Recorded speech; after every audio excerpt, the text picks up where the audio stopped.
أنا أتذكر كان عندي جلسة مع أحد أئمة المساجد البكرية في الكويت،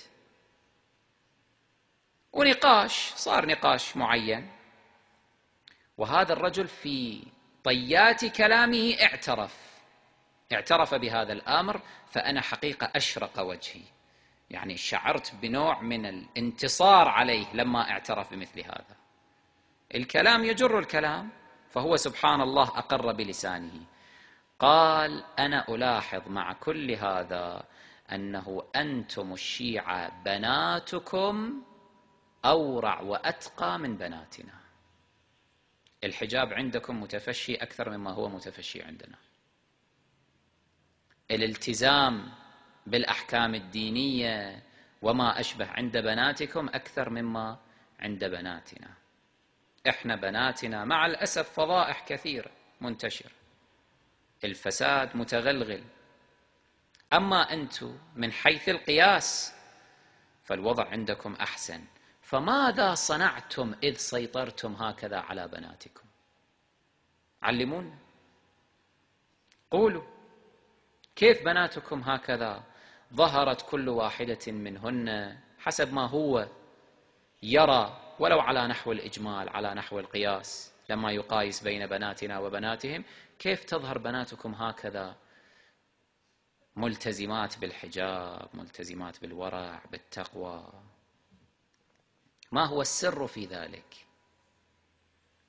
كان جوابنا: إنها الزهراء وإنها زينب الحوراء صلوات الله عليه. بناتنا في كل سنة في 10 عاشوراء يستذكرن هاتين السيدتين العظيمتين، ويصير عند كل واحدة من بناتنا ارتباط قلبي بالزهراء وبالحوراء صلوات الله عليهما، فبشكل طبيعي برمجة آلية هي تبرمج عقلها أنه أريد أن أكون مثل الزهراء في حجابها، أريد أن أكون مثل الحوراء في حجابها، في تقواها، في جهادها، في أعمالها. هذه برمجة آلية. أنتم المشكلة ما عندكم هذا النموذج، أنتم ما عندكم. إعلامكم لا يركز إلا على عائشة وأضراب عائشة، ما تركزون على فاطمة الزهراء عليه السلام مثلا. وعائشة فضائح، عائشة ما كان عندها تقوى، ما كان عندها حجاب أصلا، حجاب شرعي حقيقي ما عندها. الامرأة التي تذهب إلى الحج محرمة، الآن أنتم بناتكم يذهبن إلى الحج محرمات، ماذا يلبسن؟ الإحرام أي لون؟ يلبسن الأبيض. لماذا؟ حتى لا يلفت الأنظار. هذه كانت تروح الحاج تلبس وردي، تلبس أحمر، أنتم تقولون. فطبيعي ما عندكم هذا النموذج، ما عندكم مضرب مثل، ما عندكم أسوة. الفرق بيننا وبينكم أننا عندنا عظماء وعظيمات نضرب لأبنائنا، لشبابنا، لبناتنا، لأطفالنا، نضرب هؤلاء أسوة لهم، أمثالا لهم. نقول لكل واحد حتى من شبابنا: أنت خليك تكون مثل القاسم بن الحسن، أنت مثل علي الأكبر صلوات الله عليهم. هذا خلص يدخل بعد في ذهنية أبنائنا، يدخل في نفوسهم، يدخل في قلوبهم. أنتم ما عندكم مثل هذا، ما تتمكنون. نحن عندنا الجواهر والدرر، أنتم ما عندكم. على أي حال، الإمام الصادق عليه السلام يقول: تزينوا بالورع وكبدوا أعداءنا به.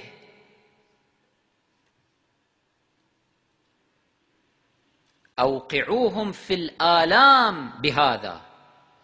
في نسخة أخرى من هذه الرواية: كيدوا أعداءنا به. نسخة من الرواية كبدوا، نسخة من الرواية كيدوا. كيدوا يعني حاربوهم به. إذا الأمة الآن رأت أن الشيعة هم أهل الورع، أهل التقوى، أهل الالتزام الديني، أهل الانضباط، يجتنبون عما حرم الله، يلتزمون بما أمر الله، الأمة تلقائيا حتى شبابهم حتى أبنائهم حتى بناتهم ينجذبون إلينا، يرون أنه الشيعة قمة القمم في الورع والتقوى. طبيعة الحال ينفتح قلبه لهذا الإنسان، ينفتح قلبه لهذا الشيعي الذي يلتزم بالصلاة ويلتزم بالزكاة ويلتزم بالصيام ويلتزم بالعبادات ويبتعد عن الملوثات والنجاسات والقذارات. الشيعي الحق ما يخلي في موبايله دقة أغاني،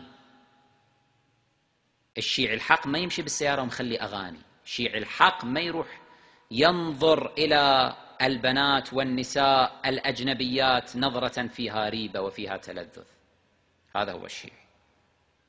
لما يظهر كل شيعي هكذا أمام الناس أنه آية في الالتزام، وفي المقابل هو ينظر إلى الآخرين، ينظر إلى مشايخهم، مشايخهم يقولون إحنا نسمع أغاني أم كلثوم، هم مشايخهم. أنا قرأت بعيني في الصحف شيخ الأزهر هذا الذي هلك، والشعراوي أيضا، هؤلاء كانوا يقولون. قرضاوي، هذا القرضاوي اللي موجود الآن، أنا أتذكر سنة من السنوات في الكويت جريدة القبس كان لها ملحق، كان يجري هذا الملحق مقابلات مع شخصيات متعددة. مرة من المرات قابلوا هذا القرضاوي، هذا اللي الآن يعتبر عندهم إمام ملتهم ومذهبهم.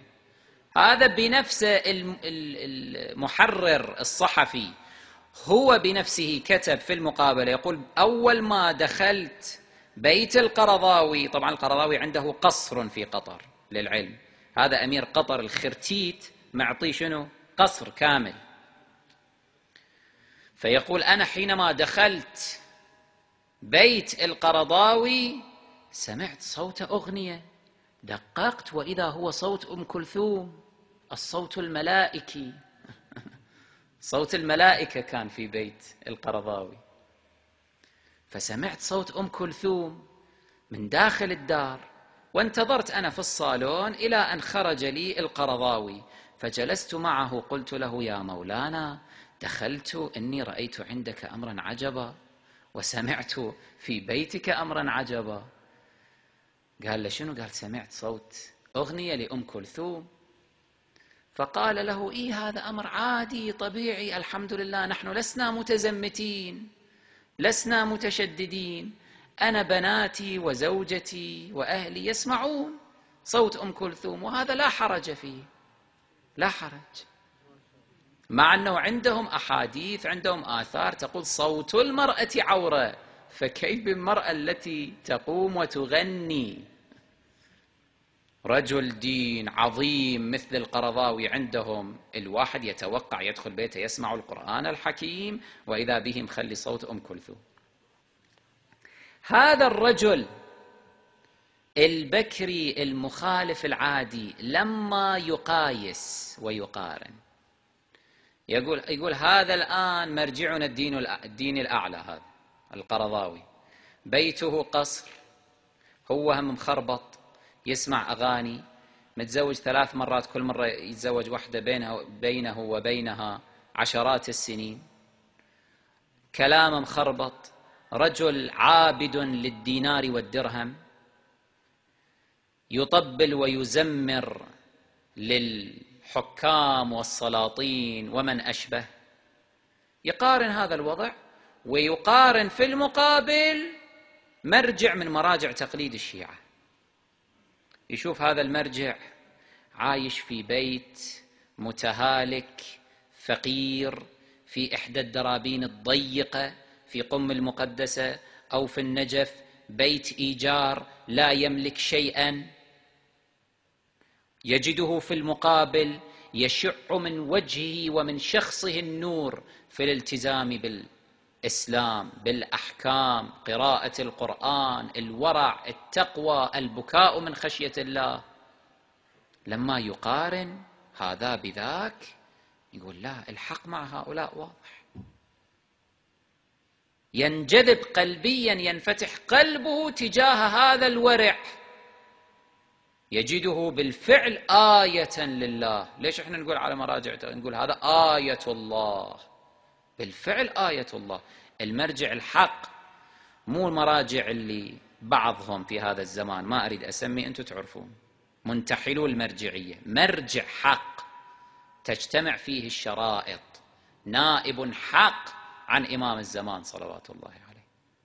هؤلاء لهم صفات بالفعل تجد الواحدة منهم آية من آيات الله تبارك وتعالى، يعني يدل على الله. احنا ليش نسمي المرجع آية الله؟ لأنه يدل على الله، يجعل العباد يتوجهون إلى الله تبارك وتعالى. هذا معنى قول الإمام عليه السلام: تزينوا به، الورع، يرحمكم الله، وكبدوا أعداءنا به، آلموهم به. هذه حرب واحدة من أهم الأسلحة، بل هو أهم الأسلحة، الورع. قاوموا من يحاربكم بالورع، كيدوهم به، ينعشكم الله. ينعشكم الله يعني ماذا؟ يعني يرفع الله تبارك وتعالى مقامكم. فإذا الورع هذه وصية إمامنا الصادق صلوات الله وسلامه عليه. هذا، وصلى الله على سيدنا محمد وأهل بيته الطيبين الطاهرين. اللهم صل على محمد وآل محمد.